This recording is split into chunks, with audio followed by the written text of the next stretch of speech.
तुम फिर देर से आई हो नाजी, अम्मी कब से तुम्हारा इंतजार कर रही थी। जुलेखा खाला की आवाज में सख्ती थी। नादी ने नजरें झुकाते हुए आहिस्ता आवाज में कहा, खाला मैं डॉक्टर के पास गई थी, कुछ रिपोर्ट्स लेनी थी। कौन सी रिपोर्ट? बच्चा तो है नहीं, शोहर है सऊदी अरब में। तुम किस खुशी में ये चक्कर लगा रही हो? इनकी आवाज में तंज था, वही तंज जो नाजी रोज सुनती थी। दिल के अंदर कुछ टूटा, जैसे कोई कांच का गोलदान फर्श पर गिरा हो। नादी की उम्र 26 साल थी। इसकी शादी को 1 साल हो चुका था। शोहर कैफ, जो कि एक सख्त और शक्की मिजाज इंसान था, शादी के कुछ ही माह बाद रोजगार के सिलसिले में सऊदी अरब चला गया। इसने जाते हुए नादी से कहा था, मेरी गैर मौजूदगी में अम्मी अब्बू का ख्याल रखना और खुद भी संभल कर रहना। नादी ने पूरे दिल से अपने शोहर की बात मानी। वो दिन रात सास ससुर की खिदमत में लगी रहती। लेकिन 1 साल गुजर गया, नादी की गोद खाली रही। सास के तंजिया जुमले बढ़ते गए। पता नहीं कैसी मनहूस आई है, ना पीछे कुछ लेकर आई है, ना आगे कुछ दे रही है। एक दिन वो रो रो कर सोई। सुबह उठी तो आंखें सूजी हुई थी, मगर जबान पर एक हरफ ना आया। यही वो वक्त था जब नादी की जिंदगी में गुनाह का साया आया।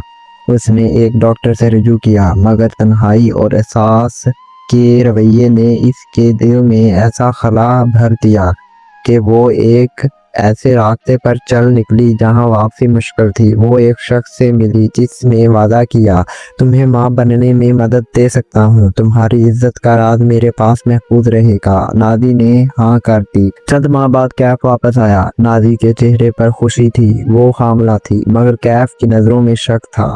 इसने नादी की तरफ देखे बगैर कहा, ये बच्चा मेरा नहीं। नादी का जिस्म लर्ज गया।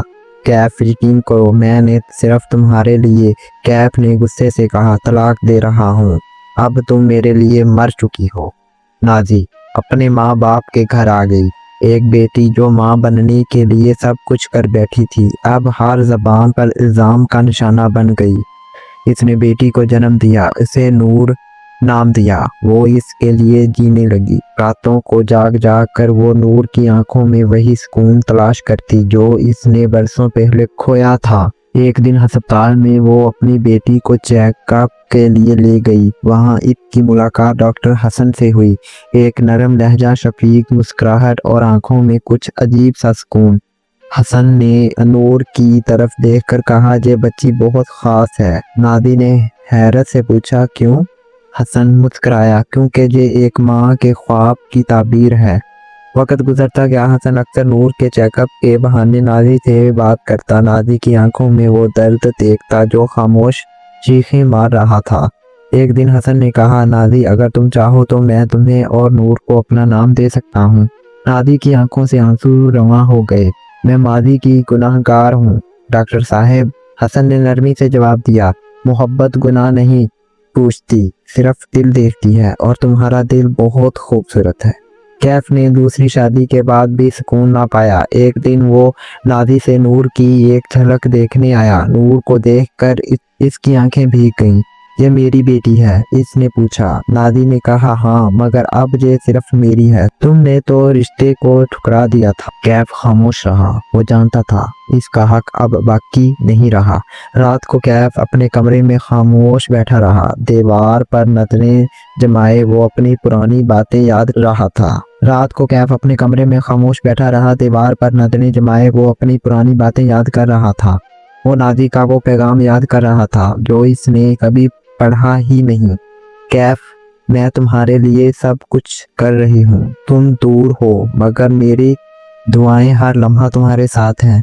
नादी और हसन की शादी एक सादा सी तकरीब में हुई। नूर फूलों की तरह महक रही थी। हसन ने नादी से कहा, तुम मेरी जिंदगी का सबसे हसीन फैसला हो। तुम्हारी खामोशी, तुम्हारी मोहब्बत मेरी जिंदगी का हासिल है। नादी ने हसन की तरफ देखा। दिल के किसी कोने में रोशनी सी छा गई। नूर ने इन दोनों का हाथ थामा। इसके मासूम चेहरे पर मुस्कुराहट थी। ये कहानी थी एक माँ की जिसने ख्वाब को अधूरा सही मगर इश्क को मुकम्मल किया। कैफ का पछतावा, नादी की खामोशी, नूर की मासूमियत और हसन की मोहब्बत, सब ने मिलकर एक नई जिंदगी लिख दी।